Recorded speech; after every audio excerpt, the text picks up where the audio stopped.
ამერიკის შეერთებული შტატების სახელმწიფო დეპარტამენტის ოფიციალური ვებსაიტიდან ვიგებთ, რომ შეერთებულ შტატებსა და იაპონიას შორის სამხედრო საკითხებში თანამშრომლობას რეგიონული უსაფრთხოების თვალსაზრისით დიდი მნიშვნელობა აქვს. იაპონიაში ამ დროისთვის დაახლოებით 55,000 ამერიკელი სამხედრო მოსამსახურეა. ასევე ამ ქვეყანაში წარგზავნილნი არიან ამერიკული ავიამზიდის შემტევი დაჯგუფებისა და მეხუთე თაობის გამანადგურებელ F-35-ის ეკიპაჟის წევრები. როდესაც დონალდ ტრამპი იაპონიის პრემიერ-მინისტრს შეხვდა, მათ აღნიშნეს, რომ ორი სახელმწიფოს ურთიერთობებში ახალი ოქროს ხანა იწყებოდა.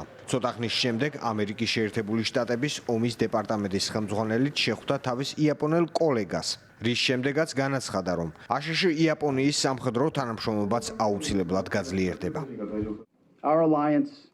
ჩვენი ალიანსი კრიტიკულად მნიშვნელოვანია ჩინეთის სამხედრო აგრესიის შესაკავებლად, რეგიონულ საგანგებო სიტუაციებზე რეაგირებისა და ჩვენი ქვეყნების უსაფრთხოების შესანარჩუნებლად.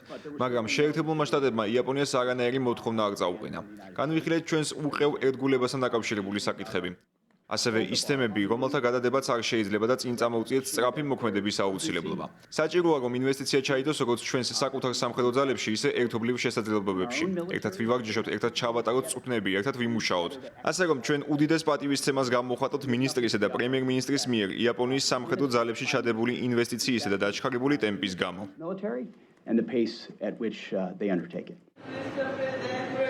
იაპონიის თავდაცვის შესაძლებლობები დონალდ ტრამპმაც დადებითად შეაფასა. როგორც ცნობილია, ტოკიო აპირებს თავდაცვის ხარჯების მთლიანი შიდა პროდუქტის 2%-მდე გაზრდას მიმდინარე წელსვე. არადა ამ მიზნის მიღწევას 2027 წლისთვის გეგმავდა იაპონია. გარდა ამისა, უახლოეს დღეებში იაპონიას F-35 გამანადგურებლებისთვის უნდა მიეწოდოს ამერიკული რაკეტები, რომლებსაც ქვეყანა დიდი ხანი ელოდა. ამერიკისა და იაპონიის სამხედრო თანამშრომლობის გაღრმავებას გამოეხმაურა ჩინეთიც. დონალდ ტრამპის ტოკიოში ვიზიტის შემდეგ ჩინეთის საგარეო საქმეთა სამინისტროს სპიკერმა განაცხადა. აზია წყნარი ოკეანის რეგიონი მშვიდობისა და განვითარების თვალსაზრისით პერსპექტიული არეალია. ამერიკის შეერთებულ შტატებსა და იაპონიას შორის ორმხრივი ურთიერთობებისა და უსაფრთხოების თანამშრომლობის განვითარებამ რეგიონულ მშვიდობასა და სტაბილურობას უნდა შეუწყოს ხელი და არა პირიქით. ამერიკის შეერთებული შტატებისა და იაპონიის ლიდერებმა შეხვედრის დროს ჩინეთი არაერთხელ ახსენეს. ომის დეპარტამენტის მდივანმა პიტ ჰექსეთმა სწორედ ჩინეთიდან მომდინარე საფრთხეების კონტექსტში აღნიშნა, რომ იაპონიასთან ურთიერთობების შესანარჩუნებლად პარტნიორობა კრიტიკულად მნიშვნელოვანია. მოსალოდნელია, რომ ერთობლივი სამხედრო სწავლებები, რომლებიც სხვადასხვა ინტენსივობით ტარდებოდა, კიდევ უფრო გაფართოვდება.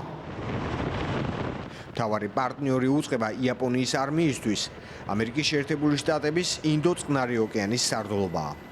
ამ ორ ქვეყანას ინტენსიური ურთიერთობა აქვს სამხედრო შესყიდვების თვალსაზრისითაც.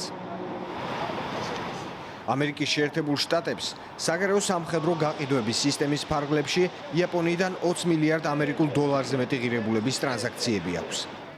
ტოკიო ამერიკიდან იღებს ისეთ შეიარაღებას, როგორებიცაა F-35 გამანადგურებლები, Global Hawk-ის უპილოტო საჰაერო სისტემები, ჯავშან მანქანები, ამრაამის, UGM-84 ჰარპუნისა და სხვა ტიპის სარაკეტო საშუალებები.